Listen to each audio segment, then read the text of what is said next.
Hello, dear student. Good morning. Welcome back to online classes of Saint Thomas School Mohua. 7th Standard Hindi, Semester 2nd, Chapter 8, लालची बंदर, page number 44. Okay, यहाँ एक कविता है. ठीक है, हमने अगले वीडियो में देखा था अगर काव्य, और आज यहाँ पे हम नया चैप्टर शुरू करने जा रहे हैं, लालची बंदर. ओके, यहाँ भी एक कविता है जो अमिताभ बच्चन जो है उसके पिता है हरिवंश राय बच्चन, उसने लिखी है. बहुत अच्छी कविता है. जो हम आज देखने जा रहे हैं वह लालच के बारे में बताना है आपको खास करके. तो हमें लालच कितनी हद तक रखनी चाहिए, कितनी लालच अच्छी है. बहुत लालच हमें मुश्किलों में डाल सकती है. तो यह काव्य का भी उद्देश्य है कि लालच नहीं करना चाहिए हमें कभी भी. और लालच थोड़ी बहुत हो सही है, लेकिन ज़्यादा करने से क्या नुकसान होता है वो इस काव्य में यहाँ पे अच्छी तरह से बताया है. ठीक है, तो हम पहले इसको गा के सुनाएंगे. ठीक है. एक समय की बात बताऊं, कई दिनों का भूखा बंदर खाने को कुछ पा जाने को घूम रहा था इधर उधर. दिया दिखाई उसको सूने, घर में रखा एक घड़ा, और घड़ा भी भुने हुए कुरमुरो चना से भरा पड़ा. ठीक है, यहाँ पे कोई मनुष्य की बात नहीं हो रही है. एक लालची बंदर काव्य का नाम है. एक बंदर है जो उसको बहुत बड़ी भूख लगी है पेट में. ठीक है, बहुत भूख लगी है, तो इधर उधर खाने की शोध में इधर उधर घूमता फिर रहा है भूखा बंदर. कुछ मिल जाए, अगर कुछ मिल जाए, इसे करते करते वो घूमता है. और इधर उधर घूमने के बाद उसको एक सूना घर दिखाई पड़ता है.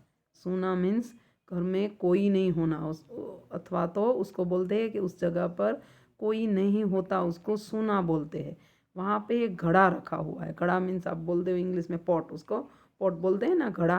तो वह घड़ा रखा था. वो घड़ा किससे भरा हुआ था? तो कि चनों से भरा हुआ था, भुने हुए. तो यहाँ पे रोस्टेड हो, बाफायला बोलते हैं ना हम, तो उसको भुने हुए रोस्टेड चनों से भरा हुआ था, कुरमुरे. तो यहाँ पे हम उसको अर्थ ले सकते हैं क्रिस्पी. ठीक है, हम जब शब्द के अर्थ मीनिंग जानेंगे तब आपको हम उसका अर्थ भी बताएंगे. ठीक है, तो यहाँ पे आप देख सकते हो कि एक बंदर है जो बहुत दिनों से भूखा है. वो खाने के लिए ढूंढता फिर रहा है, इधर उधर घूम रहा है. ठीक है, ठीक है. और उसको एक सूना घर, घर के अंदर कोई नहीं है इसका, इसलिए यहाँ पे सूने शब्द का उपयोग किया गया है. घर में कोई नहीं. यहाँ पे खिड़की का चित्र आप देख सकते हो, यहाँ पे है. तो खिड़की से कूद कर वो बंदर घर के अंदर आता है. और क्या उसको एक तो भूख लगी है, और उसको क्या मिलता है? तो कि कुरमुरे भुने हुए चनों से भरा हुआ एक घड़ा मिलता है. अब बंदर आगे क्या करता है देखते हैं. ठीक है, यहाँ पे चित्र आप देख सकते हो, उसका पिक्चर. ये बंदर है और घड़ा भी है भुने हुए चनों से भरा हुआ. हम आगे देखें. दोनों हाथ साथ बंदर ने फौरन दिए घड़े में डाल, चने भरी मुट्ठियों को वह लेकिन पाया नहीं निकाल. घड़ा बहुत छोटे मुंह का था, हाथ निकल ना पाता था, और लालची बंदर मल से चना न छोड़ा जाता था. ठीक है, यहाँ क्या है कि जब बंदर ने पूरा चनों से भरा हुआ घड़ा देखा तो उससे रहा नहीं गया, और तुरंत उसने, फौरन मीन्स क्विकली, तुरंत उसने क्या किया, अपने दोनों हाथ को घड़े के अंदर डाल दिया ऐसे करके. ठीक है, डाल दिया तो डाल दिया, पर उसने एक बार भी नहीं सोचा कि डालने के बाद क्या होगा. यहाँ है उसकी परेशानी की वजह. ठीक है, यही है मुख्य परेशानी उसकी, कि उसने कुछ भी नहीं सोचा.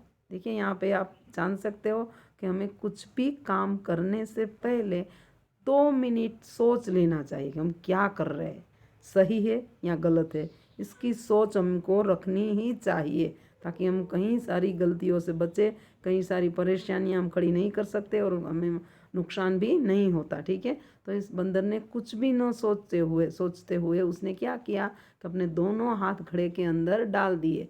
और घड़ा किससे भरा था? भुने हुए कुरमुरे चनों से भरा था. डाल तो दिए लेकिन वो निकाल नहीं पाया दोनों हाथ। क्यों?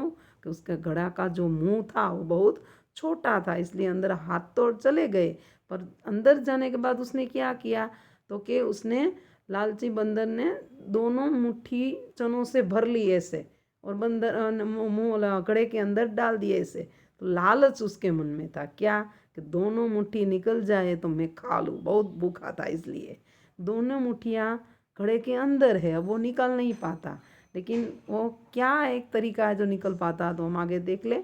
ठीक है, तो यहाँ पे दोनों हाथ अंदर डाल दिए हैं, मुट्ठी उसने चनों से भर ली है, और वो बाहर नहीं निकाल पाता क्योंकि वो घड़े का मुंह बहुत ही छोटा है। देखिए आगे,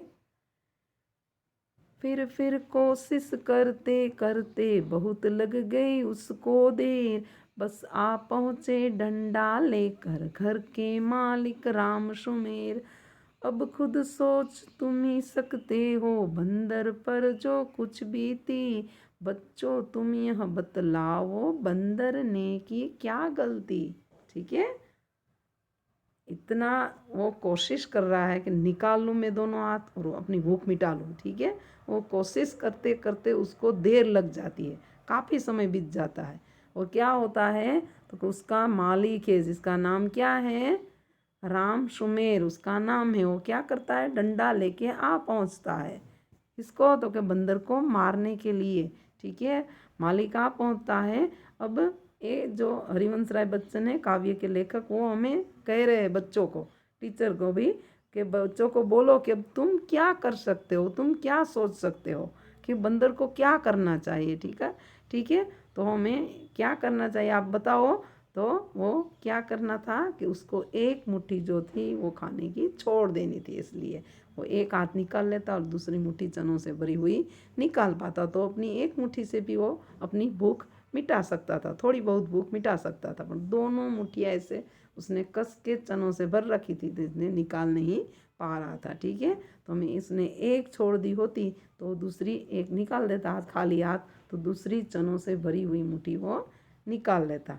पर यहाँ पे उसको लालच था कि ज़्यादा चने आ जाए, ज़्यादा खा लूँ। ठीक है, ऐसी उसकी लालच थी। तो यहाँ पे हमें यही सोच मिलती है क्या कि लालच नहीं करना चाहिए, लालच बहुत बड़ी बला है। ठीक है, उसको नहीं रखना चाहिए, लालच से नुकसान हो सकता है और मनुष्य को भी काफ़ी सारी उसके नुकसान की वजह से गलतियाँ भुगतनी पड़ती है। ठीक है, अब यहाँ तक हम रखेंगे, पूरा आपका काव्य हो गया है। अब वर्ड्स मीनिंग और स्वाध्याय जो एक्सरसाइज है वो हम आपको बाद में बताएंगे। ठीक है, इसमें कोई प्रॉब्लम हो तो आप मुझे कह सकते हो। ठीक है, ये पूरा काव्य आपका ख़त्म होता है। जो भी वर्ड्स है वो हम देखेंगे, भुने हुए तो क्या रोस्टेड, कुरमुरे तो क्रिस्पी। ठीक है, दोनों हाथ तो भी यहाँ पे देखो, वचन बहुवचन भी है, देखो मुट्ठियों। ठीक है, मुट्ठी एक वचन, मुट्ठियाँ तो बहुवचन, वो भी है, हम वो भी सब देखेंगे आगे। ठीक है, यहाँ तक आज हम रखेंगे। ठीक है, ओके, थैंक यू।